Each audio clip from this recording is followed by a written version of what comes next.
Buenas, profesor. Mi grupo y yo presentaremos la sustentación de nuestro proyecto que lleva como título Sistema Automático de Suministro de Agua a Familias que viven en los cerros en el distrito de San Juan del Lurigancho. Empezando por la documentación del problema. Tenemos como título El agua no es para todos en San Juan del Lurigancho.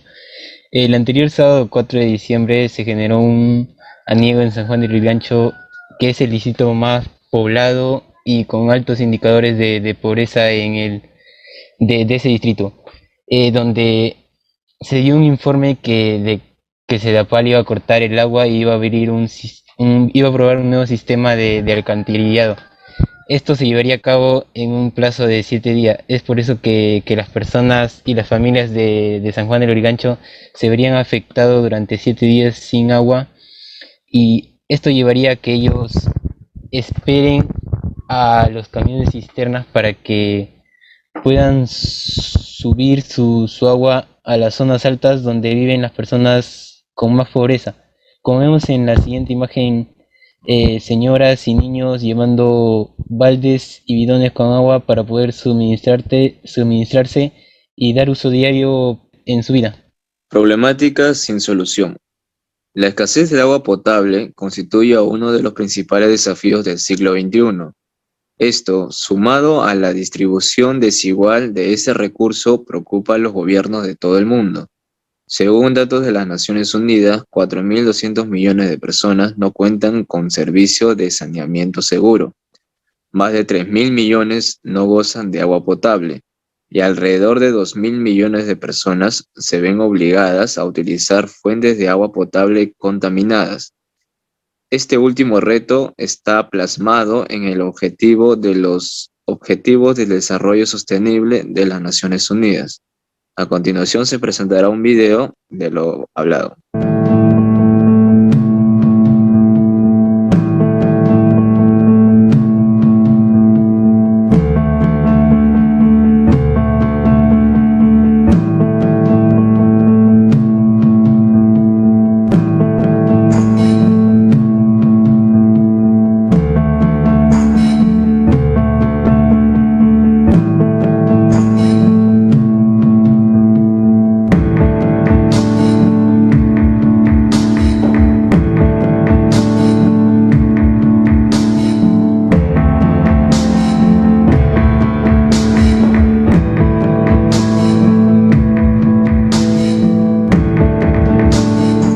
Después que se me presentó el ministro de ayer, ¿no? Nos quedamos con un poco de agua, pero la mayormente desabastecida, ¿no? Como verán acá, no tenemos todavía el agua. Nos dijo que constantemente iba a venir, y lo cual no está sucediendo. Hacemos una invocación a los actores principales, digamos, de esta responsabilidad para que abastezcan el agua, es decir, a Sedapal en el marco de la emergencia. En segundo nivel, exhortar a otras instituciones que también tienen la logística necesaria de camiones cisternas, quienes pueden, ¿no?, en alguna forma y definir el apoyo de una manera mucho más efectiva. Una exhortación al ministro de Defensa, quien visitó esta zona y comprometió un apoyo directo para que, en efecto, con los camiones cisterna y con el personal de tropa que tiene, puedan apoyar mediante una acción cívica, digamos, a las poblaciones que se encuentran en las partes altas, ¿no?, y ayuden al transporte de agua tal como él se comprometió, y que al parecer, de acuerdo a la versión que han emitido las pobladoras, no se estaría cumpliendo con efectividad.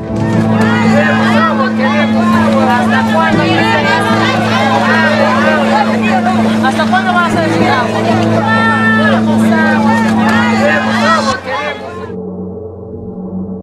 Estos ciudadanos son abastecidos de agua a través de camiones cisternas que le venden el recurso a un costo elevado, pagando hasta 2 veces más en comparación con las personas que tienen conexión domiciliaria.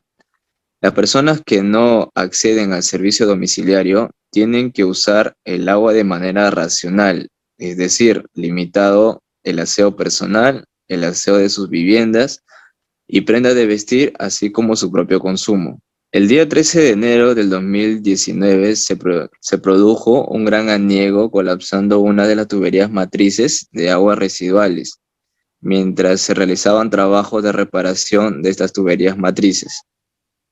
El segundo aniego se produjo el 4 de septiembre del 2021, que se registró un siguiente aniego de aguas residuales que afectó una vía de la comunidad ubicada en el cruce de las avenidas Próceres de la Independencia con Avenida Los Tocílegos en el distrito de San Juan de Lurigancho. A continuación se realizó una pequeña encuesta a 2 personas de asentamientos humanos afectados por esta situación. ¿Qué tal? Buenos días, mi nombre es Leonardo y estoy aquí para realizar algunas preguntas acerca de la escasez del agua en su distrito. ¿Me podrías decir cómo te llamas, con quiénes vives y cuántos años tienes? Mi nombre es Stephanie Mendoza. Vivo con mi pareja y tengo 22 años.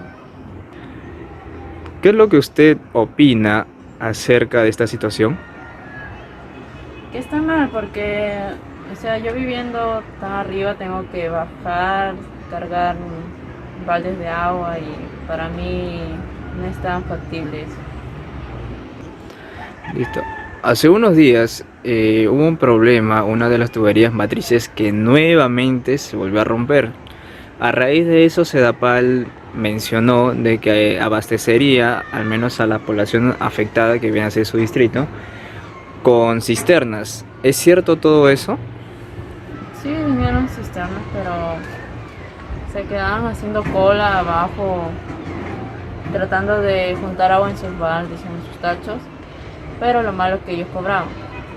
Y aparte de eso, también teníamos que bajar y subir con los baldes hasta donde yo vivo con mi pareja. Todavía tuvimos que faltar al trabajo para poder así juntar para nuestra semana, pero me parece muy malo que estén cobrando. ¿Y cuál es lo que usted pide como solución ante las autoridades? Bueno, yo quisiera que los de la municipalidad se pongan las pilas en invertir para así nuestra asociación tenga agua. Mayormente aquí las personas ya tienen hijos y no tienen cómo darles, agua, estén tranquilos, pues.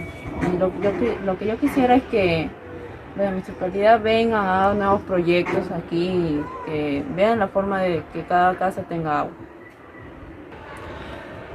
Bueno, muchas gracias por su tiempo prestado y tomaremos muy en cuenta su opinión. Hasta la próxima.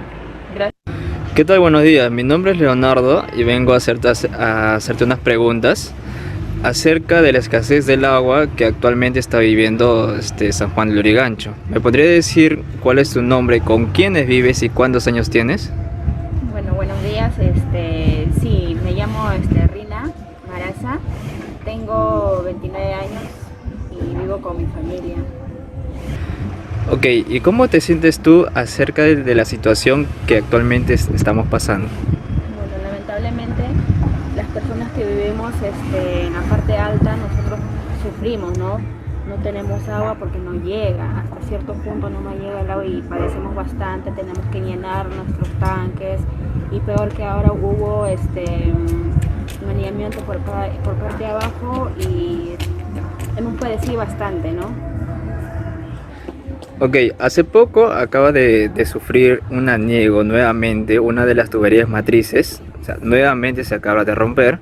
Ahora, ha habido un comunicado de Sedapal donde menciona cubrir con cisternas la zona. ¿Es cierto lo mencionado? Bueno, en algunas zonas creo que ha llegado, pero por donde yo vivo no ha llegado las cisternas. Hemos pedido, no ha llegado y nos parecía bastante, ¿no? Tuvimos que ir hasta la parte más baja para poder llenar nuestros tanques, ¿no? En esa parte no hemos tenido el apoyo de la municipalidad o del Sedapal, diré.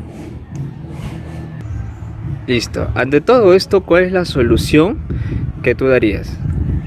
Bueno, que la municipalidad y Sedapal se pongan de acuerdo y que nos puedan dar acceso al agua, que es lo más importante que nosotros requerimos, ¿no? Y las personas que vivimos en la parte alta sufrimos y hemos planteado también acá con nuestra agrupación de que nos pongan una cisterna, pero lamentablemente no hemos sido escuchados, ¿no? Listo, ok, muchas gracias por su tiempo prestado. Listo, como vimos, fueron una de las declaraciones de muchas personas afectadas por esta situación. Bueno, ahora vamos a hablar sobre la justificación del proyecto. El efecto de este proyecto se vería reflejado en en la disminución de familias o personas que no puedan poseer o que no cuenten con el servicio de agua en los cerros de San Juan de Lurigancho. La utilización de una totalmente nueva tecnología que suministra el agua a extenso plazo se transformaría en una necesidad para las familias o personas de los cerros que no les llegue el agua. Este nuevo sistema ayudaría a cada hogar a suministrarse de este elemento esencial de manera eficaz y también sería de gran ayuda para las personas y para Sedapal, ya que no generarían tantos costos. Y nuestro objetivo del grupo es principalmente automatizar y ayudar a las personas de bajos recursos y que viven en las zonas alejadas de los cerros a que puedan tener el agua, pues, ya que es muy importante para las personas y que no podemos vivir sin eso. Y como sabemos, el agua es muy importante, más que nada en esta pandemia, ya que nos podemos contagiar y para evitar eso tenemos que lavarnos frecuentemente las manos.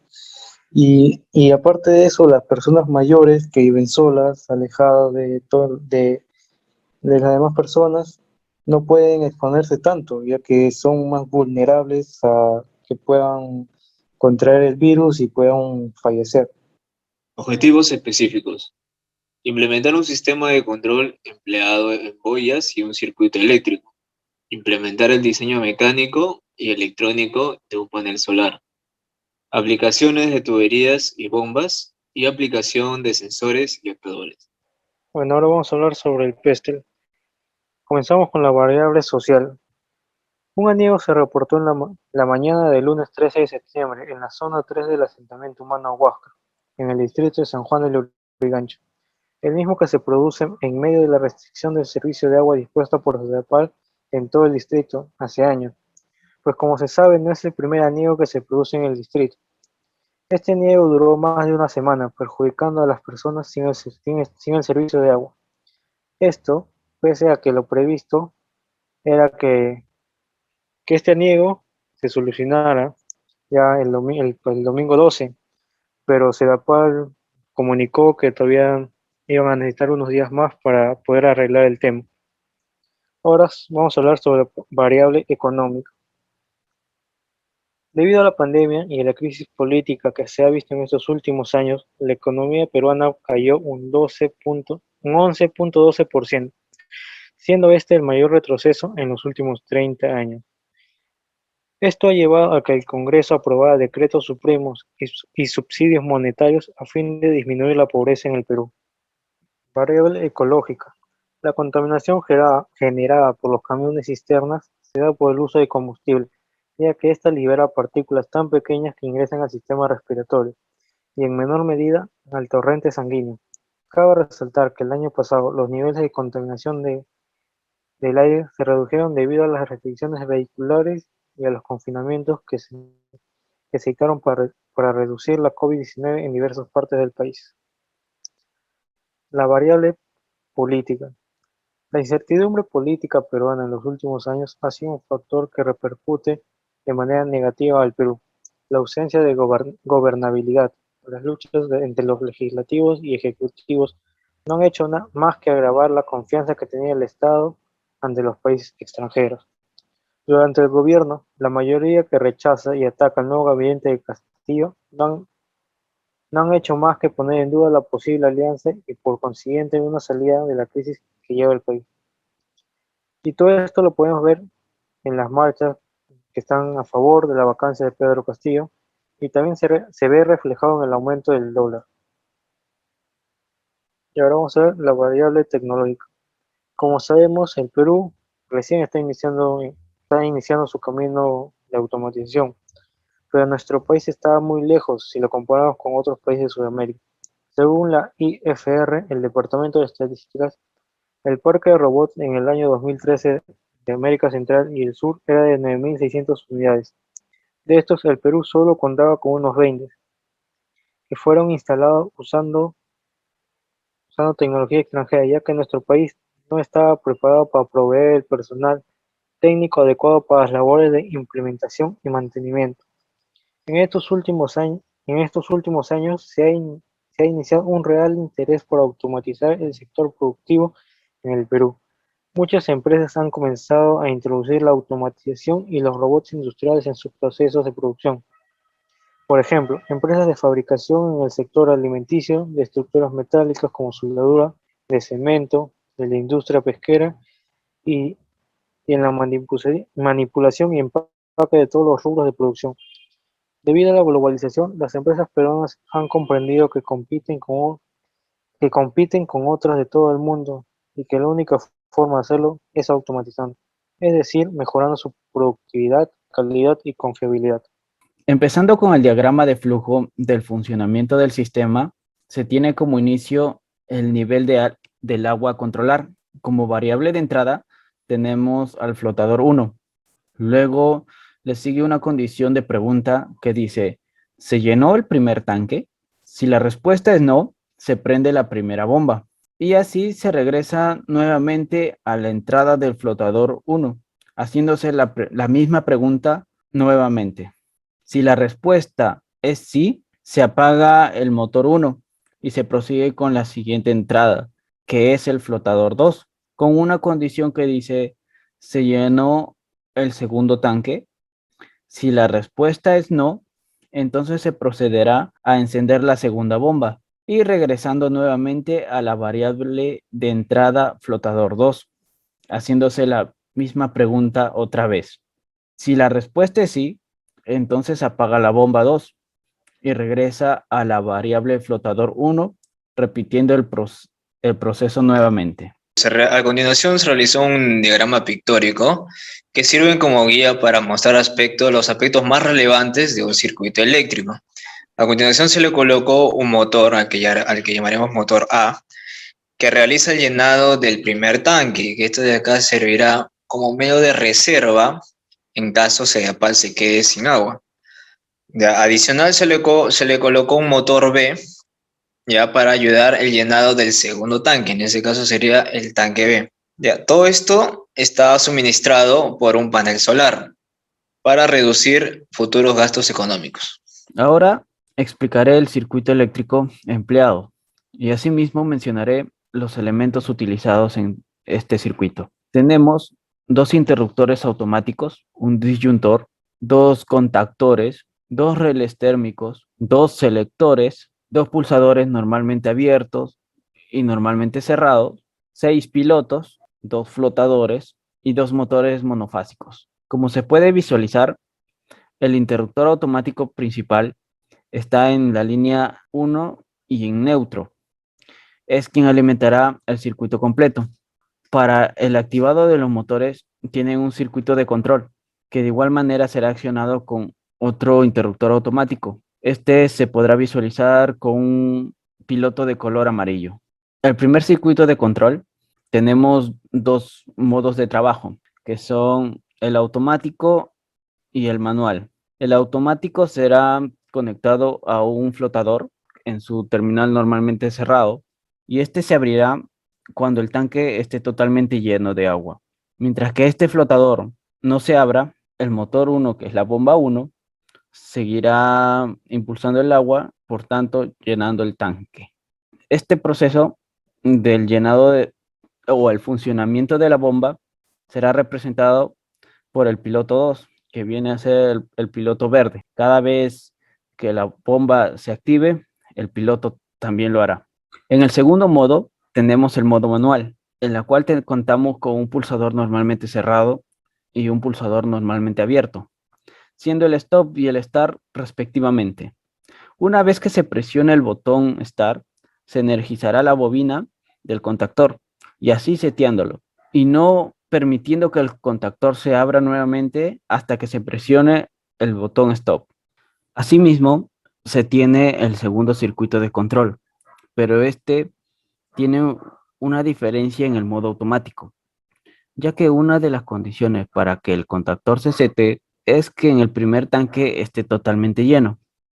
Para poder representar esta información eléctricamente, se conectará al primer flotador en su terminal normalmente abierto del primer tanque. Y una vez que éste se active indicando que el primer tanque está lleno, permitirá que la bomba 2 se active y empiece el llenado del segundo tanque. El proceso se repetirá automáticamente tanto en los dos tanques y en las dos bombas. Por último, tenemos el circuito de potencia, tanto para la primera y segunda bomba. Nos encontramos con un disyuntor, que nos sirve como dispositivo de protección, si es que se presenta una gran diferencia entre corriente de entrada y corriente de salida. En la siguiente parte tenemos el contactor, que será accionado en el circuito de control. Y por último, tenemos los relés térmicos. Sirven de protección de las dos bombas, abriéndose si es que se presenta una sobrecarga o un sobrecalentamiento, haciendo que tanto el circuito de potencia y el circuito de control dejen de funcionar. Este proceso se podrá visualizar por el piloto rojo que indica que el relé térmico se ha activado. A continuación presentaremos el circuito electrónico del regulador que va a encargarse de llevar los 15 voltios de los paneles solares a 12 voltios que cargará la batería.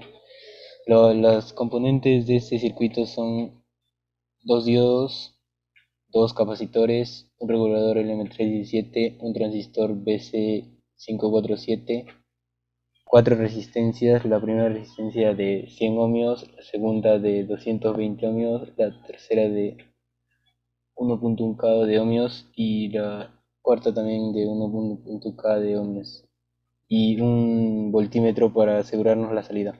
Bueno, siguiendo con lo expuesto, tocaría el circuito electrónico del inversor. Bueno, como podemos observar acá, usamos un modulador de ancho de pulsos, el cual sería el UC3525, el cual permite controlar los MOSFETs, el cual se usaría en este caso 4, que 2 serían para el lado positivo y 2 para el lado negativo. Estos MOSFETs serían el IRFI244N. También podemos observar capacitores, los cuales sirven para hacer el filtrado de la onda.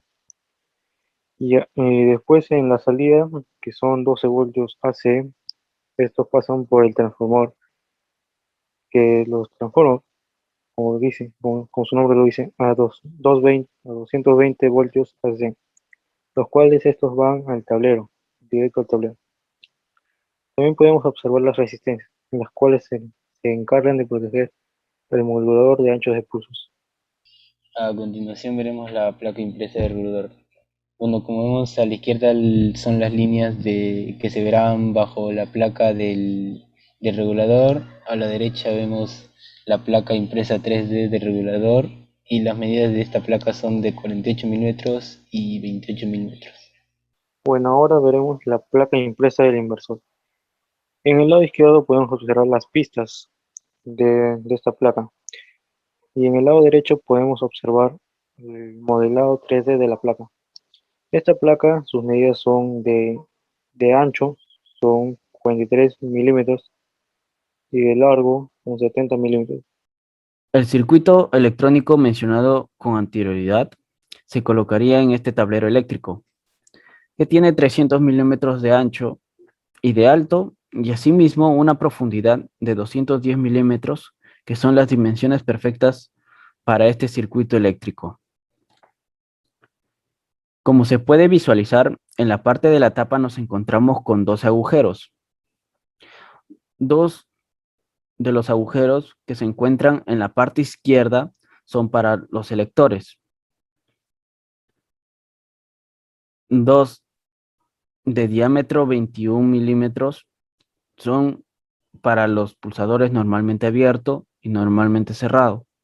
Estos están posicionados en los dos agujeros superiores del lado derecho y los dos restantes se encuentran en la tercera fila de los agujeros. Y por último, los 6 últimos agujeros que representan los pilotos. Estos se encuentran en la segunda fila y cuarta fila de agujeros que nos permiten visualizar el correcto funcionamiento del sistema. En esta diapositiva encontramos el parante de la caja eléctrica, lo cual tiene una medida de 1,5 metros de alto, 100 milímetros de largo y 60 milímetros de ancho. Asimismo, tenemos un cuadrado de 300 milímetros por 300 milímetros, que es el adaptador del tablero eléctrico y el soporte. Bueno, a continuación presentaré el plano mecánico del regulador, que será una cajita de plástico que tendrá dos huequitos que serán por la entrada y la salida del regulador. Las medidas son las siguientes: de altura 50 milímetros, de largo 80 milímetros, 55 milímetros de ancho. Tenemos dos huequitos, que los dos huequitos tendrán de medida de 18 milímetros a la altura de 30 milímetros desde la base, y tendremos 5 milímetros del borde. Luego está el plano mecánico del inversor, que también será otra cajita de plástico que tendrá dos huequitos que serán para la entrada y la salida del inversor, y las medidas son las siguientes: 60 la base, 100 el largo y 55 la altura. Los dos huequitos tendrán medidas de 20 de diámetro a 35 milímetros en la base, y 5 milímetros el grosor también, igualmente. Bueno, a continuación empezaré con la simulación del circuito eléctrico del proyecto, empezando por el accionamiento del interruptor automático principal, que energizará al primer y segundo sistema. Siguiendo con la activación del segundo interruptor automático para el circuito de control, y asimismo el disyuntor para los circuitos de potencia. Como podemos apreciar, en el circuito de control de la primera bomba está en modo manual. Esto quiere decir que la bomba no se accionará hasta presionar el botón Start, como podemos apreciarlo. Para el apagado en este modo, lo único que se tiene que hacer es pulsar el botón Stop, que es normalmente cerrado, desenergizando la bobina del contactor y permitiendo que éste se abra, y así apagando la bomba.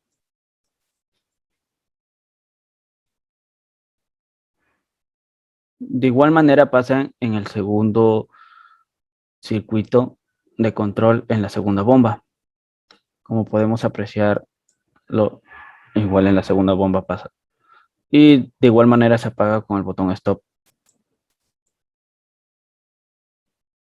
Ahora cambiaré en modo automático al primer circuito. Como podemos apreciar, nos encontramos con un final de carrera normalmente cerrado. Esto en representación del flotador en el pin normalmente cerrado del flotador. Como se puede apreciar, mientras que el flotador no se active, la bomba seguirá llenando de agua el tanque. Pero una vez que el tanque esté lleno y el flotador suba, el contacto normalmente cerrado del flotador se acciona, abriendo el circuito de control y apagando por consiguiente la bomba. En el circuito de control de la segunda bomba, nos podemos dar cuenta que hay un pequeño cambio en el modo automático, ya que una de las condiciones es que el primer flotador esté accionado. En otras palabras, que el primer tanque esté lleno de agua. Así que una vez que el primer tanque esté lleno de agua, procederá a encender el segundo motor, hasta que el segundo tanque se llene de agua, accionando el contacto normalmente cerrado, abriendo el circuito y apagando el segundo motor.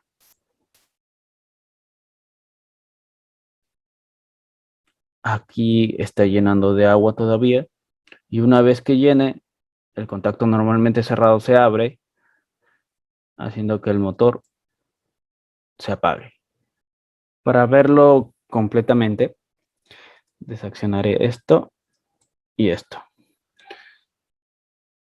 Una vez que se accione el modo automático, la primera bomba estará llenando de agua el primer tanque.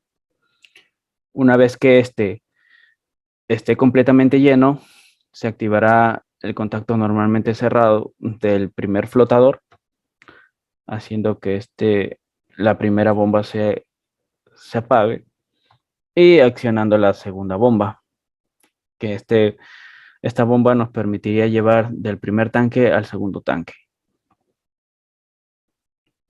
Y una vez que el segundo tanque esté lleno, este procederá a cerrarse y será libre consumo para las personas en los cerros.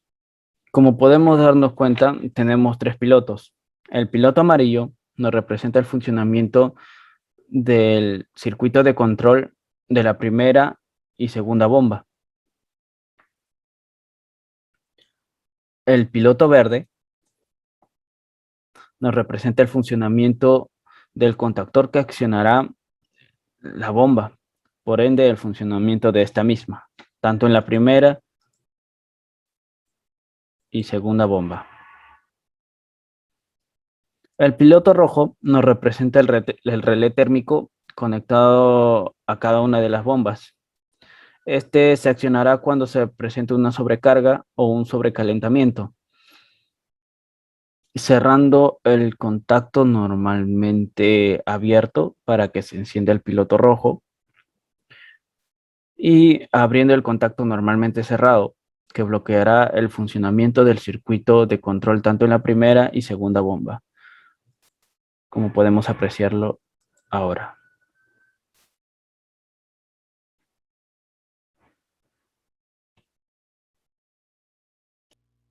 Bueno, a continuación veremos la simulación del regulador. Como vemos, los 15 voltios que están ahí son lo que va a entrar del panel solar.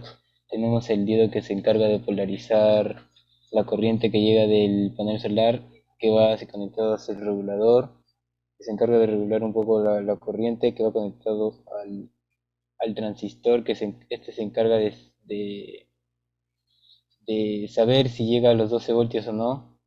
Luego va por las resistencias hacia el diodo y el capacitor, que son los dos, que el diodo se encarga de polarizar y el capacitor 2 se encarga de llevar la corriente a la batería. Y como vemos, el resultado sería 12 voltios. Bueno, continuando con lo explicado, ahora procederé a explicar el procedimiento. Como podemos observar en la entrada, se puede observar que son 12 voltios de corriente continua, el cual tiene una onda cuadrática, el cual pasa por el modulador de ancho de pulsos, el cual se encarga de controlar los 4 MOSFETs, dividiéndolos en dos grupos, dos que se abren y dos que se cierran. Estos, al abrirse y cerrarse 60 veces por segundo, hacen que se forme 60 Hz de la corriente.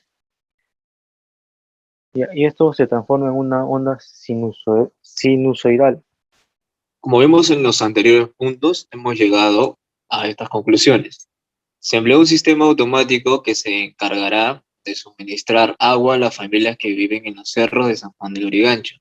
La distribución de agua se dará por medio de bombas, ducto de transporte de líquidos, sensores de grado tipo boyas para la automatización, como también el uso de paneles solares para la energización de los circuitos eléctricos y electrónicos, reduciendo así costos de consumo.